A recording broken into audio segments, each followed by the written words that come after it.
Assalomu alaykum, hurmatli kuzatuvchilar.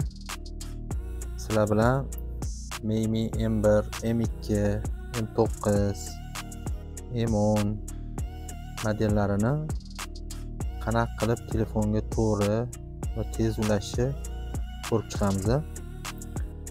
Buning uchun birinchi bo'lib telefonimizdan programmani ochib olamiz. SetTracker 2 sketchat qilganimizdan keyin oyna chiqadi. Bunda registratsiyani bosamiz. Elektron pochta bo'lsa, elektron pochtani yozgan yaxshi betga. Men o'zimda borini yozyapman. Agar elektron pochta bo'lmasa ham bu narsa yozsanglar bo'ladi. Faqat bu keyinchalik parolni esingizdan chiqarganingizda qayta восстановить qilib olish uchun kerak bo'ladi. Yozamiz.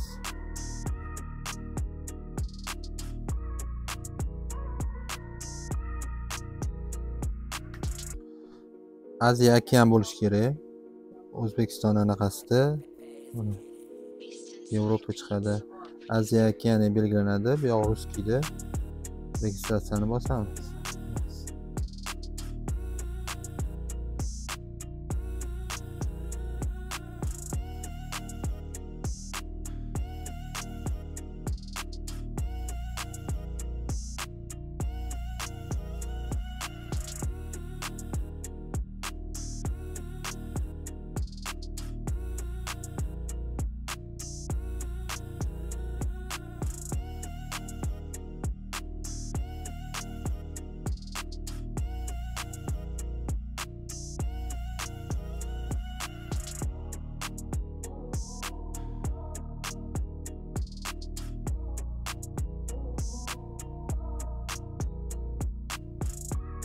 Registratsiyani bosamiz. Hop, bo'ldi dedi. Shunaqa oyna chiqadi. Bu oynada QR kod o'qiydigan, misol uchun bir xil soatlarda orqasida bo'ladi. Bir xil soatda yonida orqada bo'lmaydi, qog'ozida bo'ladi. QR kodni shu orqali ursa bo'ladi. Mana bu yerga bolaning ismi yoziladi. Misol uchun Mi deydi.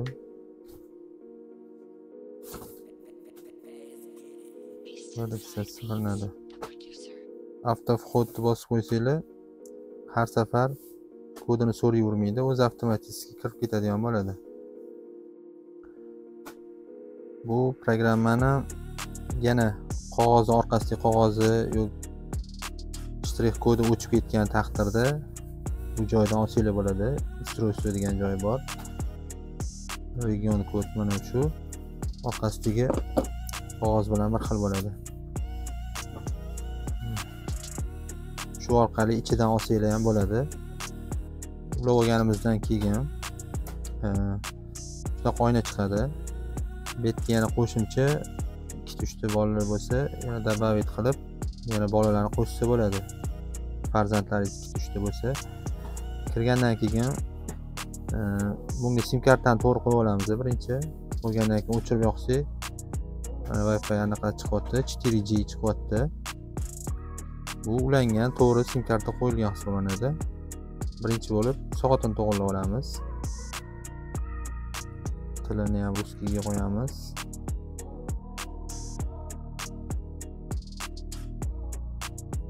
O'zbekistonniki 5.0. 35 dedi. Soat to'g'rilandi.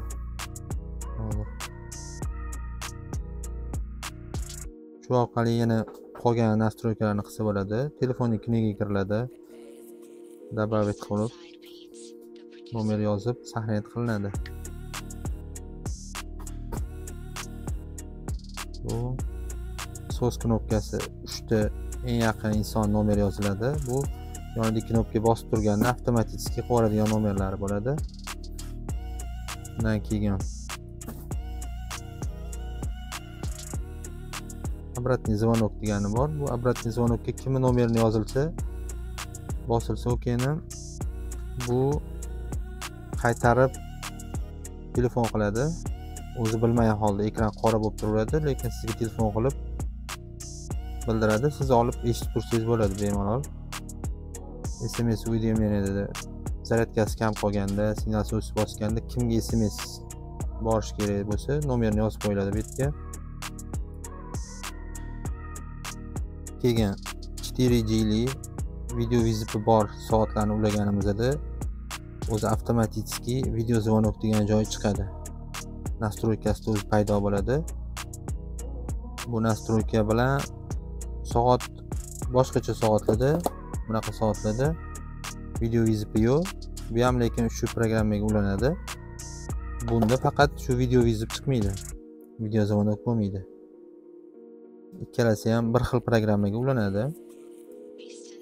Buni keyin yana bilish kerak bo'lgan joyi, soatni telefonga ulagandan keyin buni noto'g'ri ulab qo'yib yo boshqa qilib programmani o'chirib olmaslik kerak. O'chirib olsa soat boshqa anaqaga ulanmaydi. Misol uchun mana bu. Misol uchun ism yozsak, mana bu soatimizni bundan oldin boshqa akkauntga ulangan. Shuning uchun bu boshqa ulanmaydi. Uning uchun emailga so'raydi. Emailkasini to'g'irlash iloji yo'q hozircha. Shuning uchun e'tiborli bo'lib, to'g'ri anaqada ulaysizlar. Noto'g'ri ulab qo'yilsa, boshqa bunaqa akkauntlarga ulash iloji yo'q. Shuning uchun faqat to'g'ri ulash kerak. Mana misol uchun ulanmagan soatni aniqlamiz.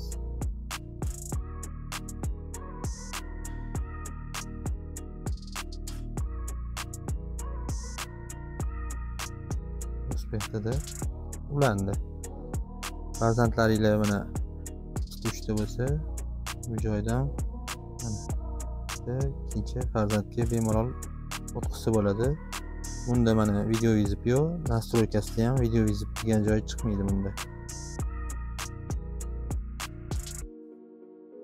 Tepadagi birinchi ulagan soatimizda bunda video vizipi bor. Bunda video vizip chiqyapti, video zvonok. Bu yerda голосовой сообщениесі bor. Chat yozib bemalol bola bilan chat orqali gaplashsa bo'ladi, telefon qilsa bo'ladi. Bu yerda kart orqali bolani qayerda yurganini, qayerda turganini ko'rsa bo'ladi. Bu GPS 100% to'g'ri ishlamaydi. Hamma soatlarda qanchadir masofaga yanishi mumkin. GPS 100% to'g'ri o'lchamaydi bularni. Soatlarning hammasini.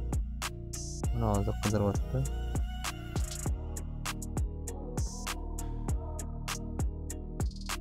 Mana Mimi soatimizni O'rizor bozorida ko'rsatyapti. Keyin yana bilishingiz kerak bo'lgan narsa, sim karta qo'yilmasa yoki sim kartaga interneti bo'lmasa, mana kirganingizda soatini to'g'rilayman desanglar, tilni o'zgartiraman desanglar, Chesi ne подключение degan yozuvchi qo'yadi. Bu degani sim karta qo'ygandan keyin buni bitta o'chirib yoqib yuborish kerak. Sim karta noto'g'ri qo'yilgan bo'ladi yoki interneti bo'lmaydi. Shunda shunaqa muammo chiqishi mumkin. Soatni agar bu kimga berish niyatingiz bo'lsa, o'zingiz ishlatib olib, keyin kimgadir sovg'a qilish niyatingiz bo'lsa, o'zingizlar farzandlaringizdan olib, shu programmaning ichidan spisk ustroyствоga kirib turib, redaktorni bosib, qaysi soat bo'lsa, o'shani udarit qilib, keyin bersanglar yaxshi bo'ladi. Ular ham bemalol shu programma orqali boshqatdan ulab olisha oladi. Shunda